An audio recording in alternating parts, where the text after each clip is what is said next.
नमस्कार। मैं डॉक्टर भवशेखर, सहायक आचार्य राजनीति विज्ञान, राजकीय मीरा कन्या महाविद्यालय उदयपुर।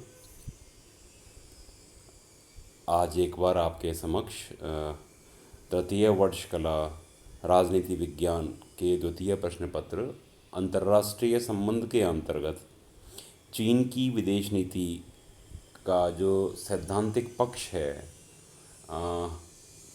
उसके संदर्भ में अपना मत रखने के लिए उपस्थित हूँ। विद्यार्थियों, हम जानते हैं कि अंतर्राष्ट्रीय राजनीति में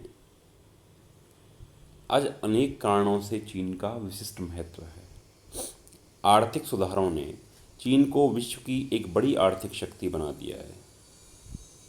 विश्व अर्थव्यवस्था का नियंत्रण आज भले ही पाश्चात्य देशों के हाथ में है, लेकिन ये पश्चिमी देश चीन की उपेक्षा नहीं कर सकते हैं और इन राष्ट्रों को भी चीन का बाजार चाहिए। चूँकि चीन विश्व का विशालतम जनसंख्या वाला देश है, इसलिए पश्चिमी जो अर्थशास्त्री हैं उनको डर है कि भूमंडलीकृत अर्थव्यवस्था के समानांतर ध्रुव के रूप में चीन की अर्थव्यवस्था ना उभर जाए। चीन पाश्चात्य भूमंडलीकरण को अपनी शर्तों पर ही मानने के लिए तैयार है। कहीं ना कहीं हम देखते हैं कि चीन ने विगत वर्षों में अपनी स्थिति बहुत मजबूत की है। चीन की जो स्थिति है वो समय के सापेक्ष बहुत सुदृढ़ होती चली गई है। वर्तमान में चीन एक तीसरी महाशक्ति के रूप में दर्जा प्राप्त कर चुका है। चीन ने वैश्विक व्यवस्था के अंतर्गत एक नवीन शक्ति संतुलन को स्थापित किया है। अमेरिका की जो नीति है उसके विफल होने का परिणाम भी कहीं ना कहीं चीन का उभरना है।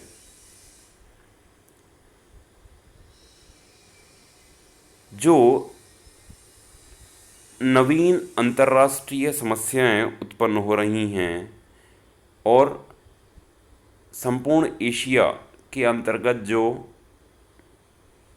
परिवर्तन हुए हैं उन्होंने भी चीन के अभ्युदय में कहीं ना कहीं अपना आधारभूत योग दिया है। चीन दुनिया की दूसरी सबसे बड़ी अर्थव्यवस्था है और तेज़ी से आगे बढ़ रहा है। एक विद्वान हुए हैं डॉक्टर हरीश कपूर। उन्होंने कहा कि विश्व राजनीति में शक्ति संपन्न देशों के रूप में चीन का अभ्युदय एक रोमांचकारी घटना है।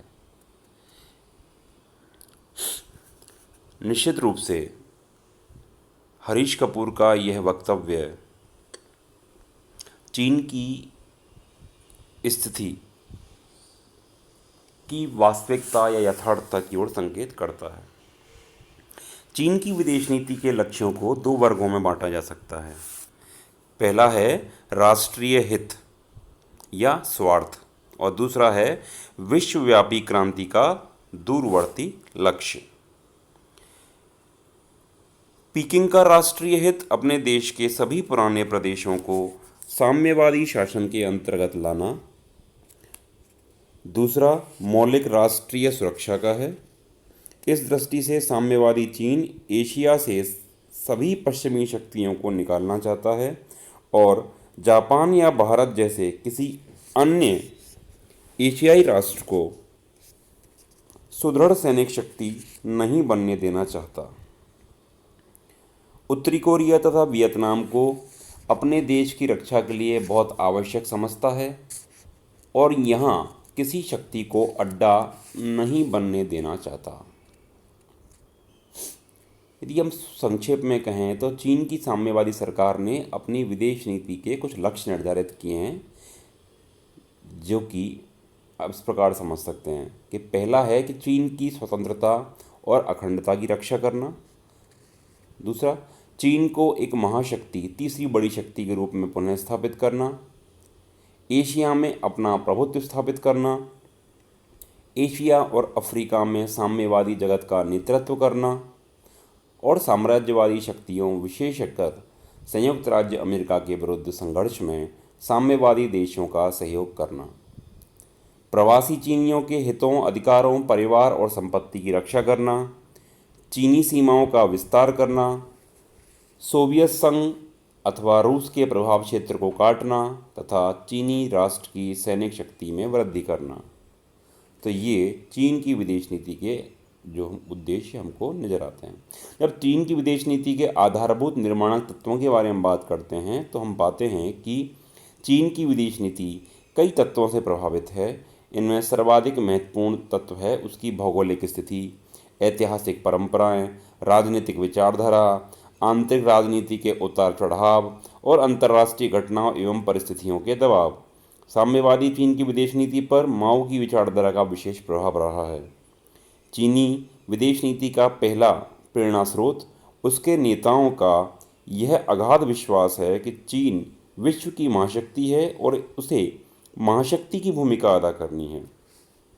चाउ एन लाई ने यह दावा किया था कि किसी भी महत्वपूर्ण अंतर्राष्ट्रीय समस्या, विशेषतः एशिया से संबंध रखने वाली समस्या का समाधान तब तक संभव नहीं है जब तक चीनी गणराज्य इसमें भाग न ले। दूसरा जो प्रेरक तत्व है वह है उग्र राष्ट्रीयता का तत्व। चीनी शासक चंगेज खां और कुबला खां की विस्तारवादी नीति इसकी पोषक थी।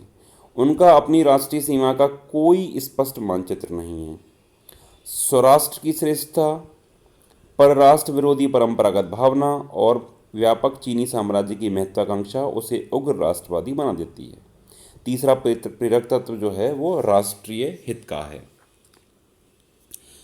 चीनी साम्यवाद में विश्वास करता है परंतु उसका नीति का वास्तविक निर्धारण सैद्धांतिक धारणाओं के आधार पर नहीं बल्कि राष्ट्रीय हित के आधार पर होता है।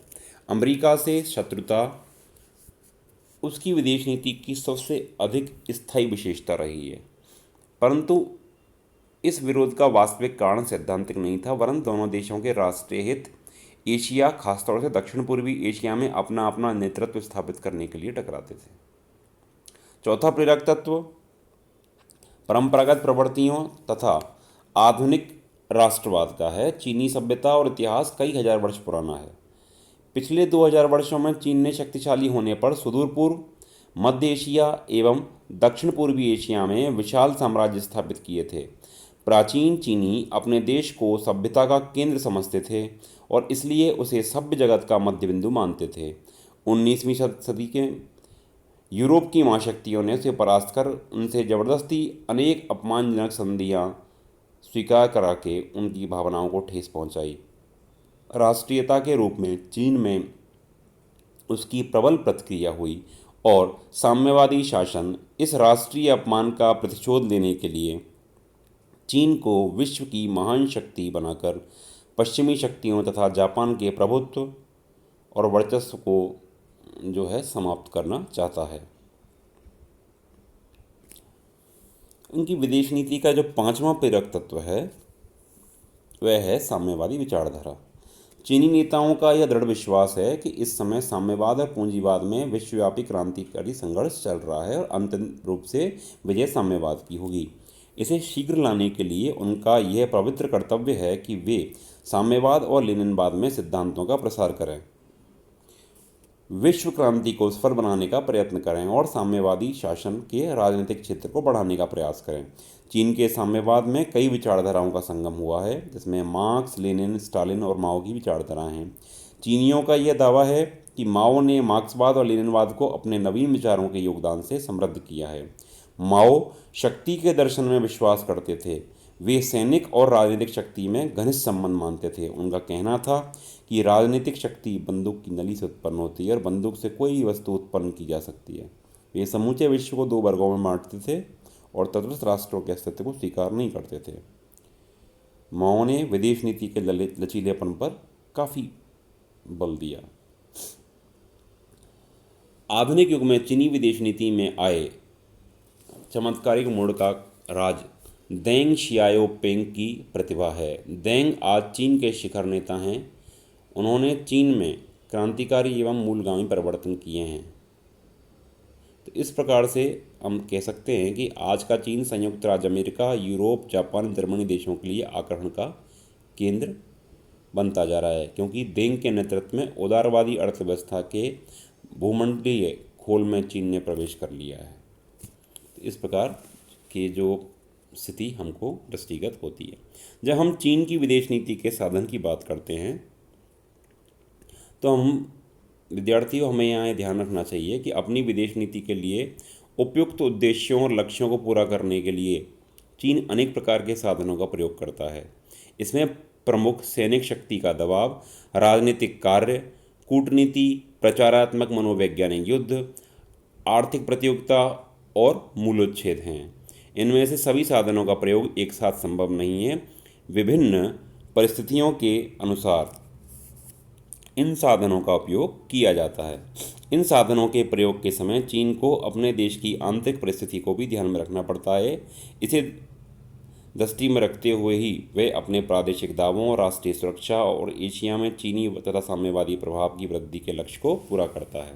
चीन की विदेश नीति के साधनों में सैनिक शक्ति और मूल्योच्छेद, जिसे कि हम सबवर्जन कहते हैं, महत्वपूर्ण है। एशिया में चीन का प्रभाव बढ़ने का एक बड़ा कारण प्रबल सैनिक शक्ति है।